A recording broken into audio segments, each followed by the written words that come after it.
শ্মশানের আগুন। রাত তখন প্রায় 12টা। আকাশে চাঁদ নেই, চারপাশে শুধু কুয়াশা আর ঠান্ডা বাতাস।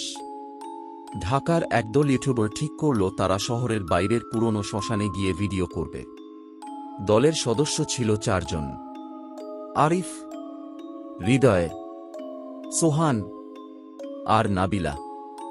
লোকজন বলতো ওই শ্মশানে মাঝরাতে আগুন জ্বলে, কিন্তু সেখানে কোনো মানুষ থাকে না। আর সবচেয়ে ভয়ঙ্কর কথা হল, যারা ওই আগুন দেখেছে তারা নাকি আর স্বাভাবিক থাকে না।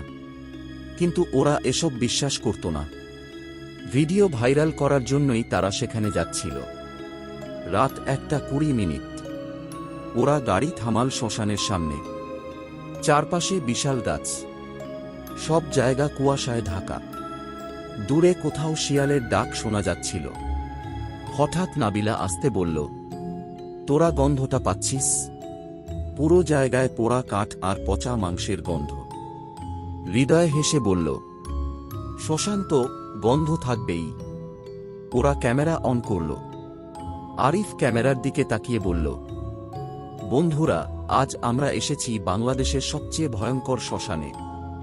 হঠাৎ পেছন থেকে একটা শব্দ এলো, ঠক ঠক ঠক। মনে হচ্ছিল কেউ কাঠের উপর হাঁটছে। সবাই চুপ হয়ে গেল। সোহান টর্চ জ্বালিয়ে সামনে তাকান। কেউ নেই। কিন্তু কয়েক সেকেন্ড পর দূরে একটা আগুন জ্বলতে দেখা গেল, শ্মশানের একদম মাঝখানে। ওরা ধীরে ধীরে এগোতে লাগল। যত কাছে যাচ্ছিল তত ঠান্ডা বাড়ছিল। আগুনটার সামনে গিয়ে ওরা থেমে গেল, কারণ সেখানে কেউ নেই। কিন্তু আগুনটা নিজে নিজে জ্বলছে। চারপাশে ছাই ছড়িয়ে আছে, আর ছাইয়ের উপর অদ্ভুত কিছু চিহ্ন আঁকা। নাবিলা ফিসফিস করে বলল, আমার ভালো লাগছে না। ঠিক তখনই পেছন থেকে একটা মহিলা কণ্ঠ শোনা গেল, এখানে কেন এসেছ? 4 জন ঘুরে তাকাল। কেউ নেই। কিন্তু আবার শব্দ এলো, তোমরা কি আগুন দেখতে এসেছ?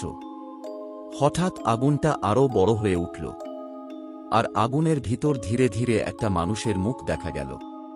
কালো মুখ, পোড়া চামড়া, 2 চোখ লাল আগুনের মতো জ্বলছে। সোহান ভয় পেয়ে বলল, চল পালাই। কিন্তু তখনই ওদের পেছনের রাস্তা কুয়াশায় অদৃশ্য হয়ে গেল। এখন শুধু শ্মশান আর আগুন দেখা যাচ্ছে। হঠাৎ ক্যামেরা নিজে নিজে বন্ধ হয়ে গেল। তারপর চারপাশে অনেক মানুষের কান্নার শব্দ ভেসে আসতে লাগল। বাঁচাও, আমাদের বাঁচাও। হৃদয় চিৎকার করে বলল, কে ওখানে? উত্তর নেই। হঠাৎ একটা পোড়া হাত মাটির নিচ থেকে বের হয়ে তার পা ধরে ফেলল। হৃদয় মাটিতে পড়ে গেল। সে চিৎকার করতে লাগল, আমাকে ছাড়। কিন্তু হাতটা ধীরে ধীরে তাকে টেনে নিচে নিতে লাগল। মাটির নিচ থেকে তখন শত শত হাত বের হতে শুরু করল। সবগুলো হাত পোড়া, আর প্রতিটা হাতের আঙুল কালো। নাবিলা কাঁদতে লাগল। আরিফ কোরআনের আয়াত পড়তে শুরু করল। ঠিক তখনই আগুনের ভিতর থেকে সেই পোড়া মানুষটা বের হয়ে এলো। তার পুরো শরীর আগুনে জ্বলছে, কিন্তু সে পুড়ছে না। সে ধীরে ধীরে বলল, তোমরা মৃতদের ঘুম ভেঙে দিয়েছ।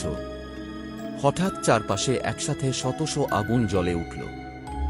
সবাই পোড়া, সবাই কালো, আর সবাই একসাথে বলছে, আমাদের সাথে থাকো। আরিফ শেষবারের মতো দৌড় দিল। সে কোনোমতে শ্মশানের গেট পার হয়ে বাইরে চলে আসে।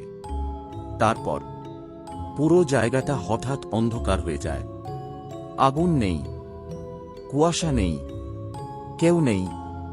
পরদিন সকালে গ্রামের মানুষ রাস্তার পাশে আরিফকে অজ্ঞান অবস্থায় খুঁজে পায়।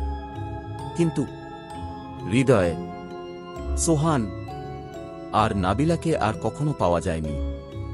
শুধু শ্মশানের ভিতরে একটা পোড়া ক্যামেরা পাওয়া গিয়েছিল। ক্যামেরার শেষ ভিডিওতে দেখা যায় চারপাশে আগুন জ্বলছে, আর শত শত পোড়া মানুষ ক্যামেরার দিকে তাকিয়ে হাসছে। তারপর ভিডিও হঠাৎ বন্ধ হয়ে যায়। আশা করি ঘটনাটি আপনাদের ভালো লেগেছে। ভালো লাগলে অবশ্যই সাবস্ক্রাইব করে পাশে থাকুন এমন আরও বাস্তব ভয়ঙ্কর ঘটনা শুনতে।